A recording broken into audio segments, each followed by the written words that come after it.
Pedro, como é que você pode nos ajudar a explicar esses números positivos, mesmo diante da situação de incerteza que a pandemia trouxe para a economia e para o setor de máquinas? O mercado realmente já vinha bem, né, em 2019 e 2020. A gente previu um crescimento em 2020 em torno aí de 7%. O que aconteceu que com a pandemia nós tivemos uma desvalorização do real e basicamente as culturas de exportação tiveram aumento nos preços de 30%. E isso aumentou a rentabilidade do agricultor em 30%. Ele comprou lá com o dólar em torno de 4 e vendeu o produto dele, comprou os insumos em torno de 4 e vendeu o produto lá 5,5, até chegando até quase perto de 6. Então isso deu uma rentabilidade enorme, principalmente nas chamadas culturas de exportação. Soja, milho, café, algodão, laranja, açúcar, carnes, celulose, né? Então nós tivemos, e o mercado internacional continuou importando, a Ásia continuou importando produtos agrícolas brasileiros. Então nós tivemos um recorde de exportação, uma boa colheita e preços altamente remuneradores. Então isso explica esse aumento bastante grande da venda de máquinas agrícolas. As vendas se superaram a 2019, mesmo com as fábricas ainda encerrando suas atividades? Lá em março havia muita dificuldade de você enxergar o cenário, né? Então, as fábricas tiveram que parar um pouco, porque teve uma parada de abastecimento e nós tivemos que acertar a fábrica para os protocolos de sanidade, né? Para que não existissem esses protocolos. Então, nós aproveitamos a parada para fazer os protocolos e você fazer um rearranjo mínimo da cadeia de fornecedores. Mas realmente o número desse ano foi surpreendente, né? A gente esperava que crescia, depois, passado um tempo, lá para maio, a gente já estava bastante otimista com o mercado, mas o número realmente é surpreendente, né? 27%, eu acho que a gente não cresce desde 2013. E para a indústria, 27% é um número muito grande, tanto é que a gente teve uma contratação de mão de obra de mais 20% de mão de obra. Nós contratamos quase 8 mil funcionários, então saímos de 46 para 52 mil funcionários. Realmente foi um ano excepcional para o agronegócio brasileiro, de uma forma geral, e para a indústria também. Como é que vocês estão trabalhando nesse sentido para que as vendas já tenham uma projeção de 7% aqui para 2021, mas que elas também possam ser maiores ainda com o produtor tendo essas linhas de financiamento à disposição? Fred, primeiro que crescer 7% em cima de uma base que já cresceu 27% é um desafio muito grande, né? Então exige realmente um esforço bastante grande aí da indústria para a gente conseguir chegar nesse objetivo.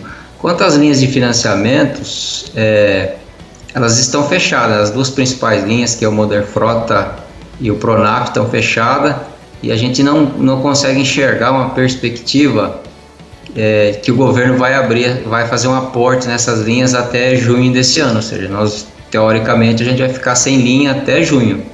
Pode até ser que o governo coloque alguma coisa, mas a sinalização é que não. E lembrando que essas linhas acabaram lá em dezembro, né? Fim de novembro, já não tinha mais dinheiro, principalmente no Moderfrota. O que está acontecendo no mercado, como o agricultor está bastante capitalizado, ele está fazendo compras com recurso próprio.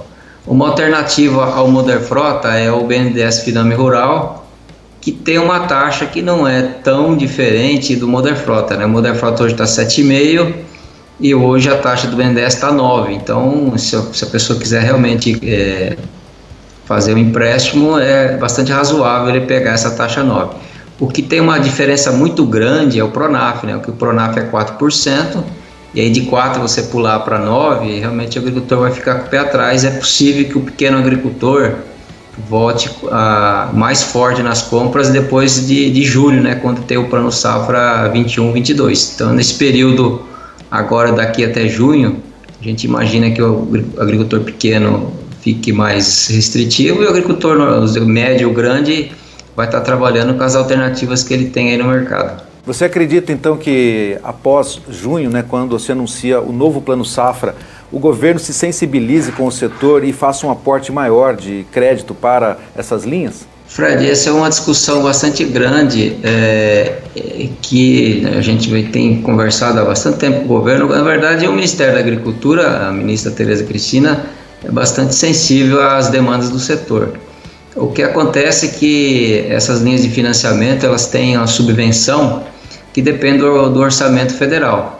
Então, essa subvenção hoje está em torno de 10 a 11 bilhões, e como o mercado aumenta, né, a agricultura brasileira aumenta, o mercado aumenta, a venda aumenta, você teria que aumentar essa subvenção. O grande problema é que o governo está bastante apertado com o orçamento e, em função do teto, da lei de teto de gastos, ele só pode aumentar a inflação do ano para o outro, que é muito pouco, né?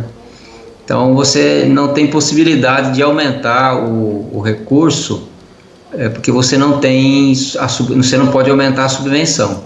O governo já andou sinalizando que ele ia tentar aumentar, quando eu falo governo, é o Ministério da Agricultura, nessa subvenção de 11 para 15 bilhões, mas a gente sabe que é uma luta difícil, né? Porque todo o orçamento federal está bastante comprometido. A gente sabe aí pelas notícias do Ministério da Fazenda que não há recursos.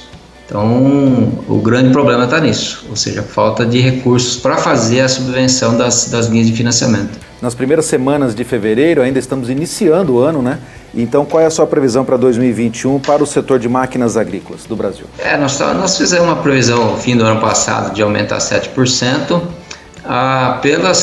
Pelos primeiros movimentos do ano, continua com esse número, ou seja, nós estamos otimistas que ele vai acontecer sim. O mercado, vamos dizer assim, os fundamentos que tinha lá em 2020 continuam em 2021. Então a gente acredita que por enquanto não mudou nada no fundamento, significa que a gente vai caminhar nesse sentido aí de fazer mais 7% esse ano. Lembrando que é 7% em cima, mais uma vez, né, em cima de uma base de 27, que é realmente um desafio bastante grande.